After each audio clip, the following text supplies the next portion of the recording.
रवां हफ्ते एक अमरीकी वफ्द पाकिस्तान का दौरा करने आ रहा है। आलमी खबर रसां इदारे रॉयटर्स के मुताबिक इस दौरे का बुनियादी मकसद दोनों ममालिक के दरमियान बिगाड़ और तनाव को कम करना है। इसे कोई चौंका देने वाली तो नहीं, अलबत्ता अहम पेशरफ्त जरूर करार दे सकते हैं, जिससे अंदाजा होता है कि बतौर वजीर आजम इमरान खान ने पाकिस्तान के आलमी बरादरी से तल्लुकात को कितना नुकसान पहुंचाया। बात सिर्फ अमेरिका जैसी सुपर पावर तक महदूद नहीं थी, जिसके साथ पाकिस्तान के ताल्लुकात उतार चढ़ाव का शिकार रहते हैं, बल्कि खान साहिब ने चीन, सऊदी अरब और मुत्तहिदा अरब अमारात जैसे काबिले एतमाद दोस्तों को भी एक ही छड़ी से हाँकने की कोशिश की, जिसने मामलात को खराब किया। इमरान खान खुद को ना तो सियासतदान समझते हैं और ना ही मानते हैं, इसलिए वो ऐसे फैसले करने की भरपूर सलाहियत रखते हैं जिनसे मुल्क का नुकसान होने के इम्कानात मौजूद। अमरीका का मामला देख ले। बात अफगानिस्तान से अमरीकी इनखला के दिनों में शुरू हुई, जब इमरान खान ने इबिस्विल्विटली नॉट का नारा बुलंद किया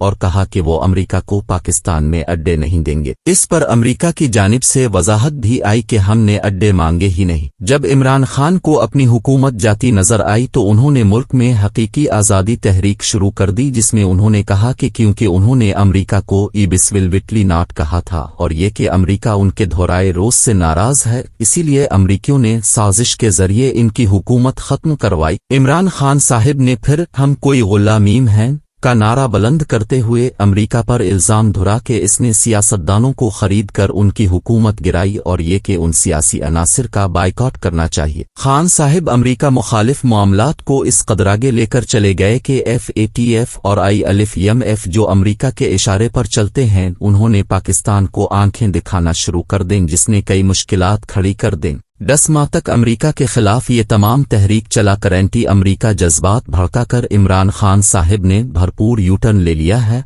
और कहा है कि नई मालूमात आई हैं कि मेरी हुकूमत अमरीका ने नहीं बल्कि कमर जावेद बाजवा ने गिराई है। दिलचस्प बात यह है कि अमरीका मुखालिफ मुहिम के दरमियान में इमरान खान ने अपनी हुकूमत गिराने का मलबा मकामी मीर जफरोहे और मीर साद कोहे पर डालना शुरू किया। बाजवा साहिब के मुलव्वस होने के मलफूफ इशारे भी किए, लेकिन फिर इससे भी यूटर्न ले लिया और 22 नवंबर 2022 को फिर कहा कि मुक़्तदरा का इसमें कोई किरदार नहीं था, लेकिन साजिश कामयाब होने से बाजवा साहिब रोक सकते थे। साथ ही साथ खान साहिब ने साबिक आर्मी चीफ की मुद्दत मुलाजमत में 6 माह तौसी करने का ख्याल भी आगे बढ़ा दिया, लेकिन फिर उन्होंने तोपों का रुख एक बार फिर बाजवा साहिब की जानिब मोड़ दिया और अमरीका से ताल्लुकात बेहतर बनाने के लिए अमरीकी लॉबी फर्म हायर की, और अब मामला यहां तक पहुंच गया है कि उन्होंने अमरीका को रजीम चीनच के इल्जाम से बुरी अल्ज़मा करार देते हुए कहा है कि साजिश इंपोर्ट नहीं बल्कि एक्सपोर्ट हुई थी। सवाल ये है कि उन्होंने अब उन सब इल्जामात की बुनियाद पर जो कैंपेन चला इब्सोल्युटली नॉट कहा, नफरत फैलाई और इत्तेहादी हुकूमत को इम्पोर्टेड हुकूमत कहा, तो क्या वो इस पर अब मुआफ़ी मांगेंगे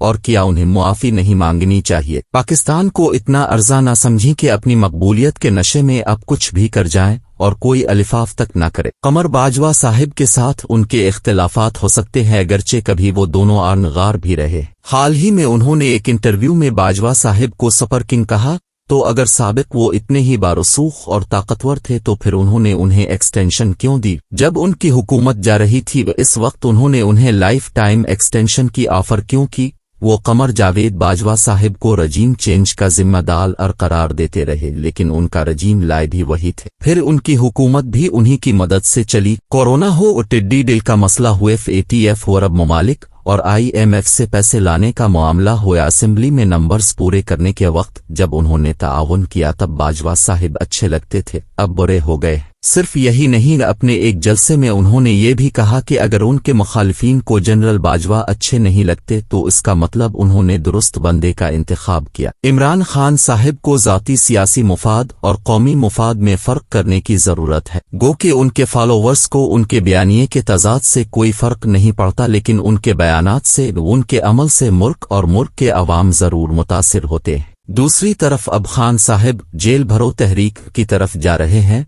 तो इस तहरीक का भी उन्हें वैसे ही नुकसान होगा जैसा कि असेंबलियां तोड़ने से हुआ। उन्होंने पहले इस्तीफे दिए, फिर इस्तीफे वापस लेने के लिए स्पीकर के पास पहुंच गए। उनके इस गैर सियासी फैसले का नुकसान ये हुआ कि वो निगरान वजीर आजम के तकर्रुर में मशवरे की दौड़ से भी बाहर हो गए। अब अगर वो गिरफ्तारी देंगे तो उन पर 34 मुकदमे पहले से ही कायम हैं, उनको तो मुखालिफिन पहले ही गिरफ्तार करना चाहते हैं और अगर इस जेल भरो तहरीक के नतीजे में गिरफ्तार हो गए तो जल्द रिहाई मुश्किल हो जाएगा और ऐन मुमकिन है नाअहल भी कर दिए जाएं और ऐसे में उनकी पार्टी का क्या बनेगा, शायद पार्टी टूट फूट का शिकार हो जाए। यही वजह है कि अगर उन्हें इलेक्शन की तारीख चाहिए या कोई सियासी मकसद है तो उसके लिए तहम्मुल का दामन हाथ से ना छोड़े, अदालतों का सहारा लें और कानूनी व आईनी जंग से अपने जायज मुतालिबात मनवाएं। दूसरी सूरत में अपने सड़कों पर निकलने का शौक भी पूरा कर लिया, इल्जामात लगाकर भी देख लिए, लेकिन इलेक्शन की तारीख की मंजिल दूर दूर तक नजर नहीं आ रही। खेल को उसूलों के मुताबिक खेलें तो बेहतर है, क्योंकि गैर जिम्मेदाराना अमल से सियासी परासिस और जमहूरी रास्तों में तवील रुकावटें आ सकती हैं।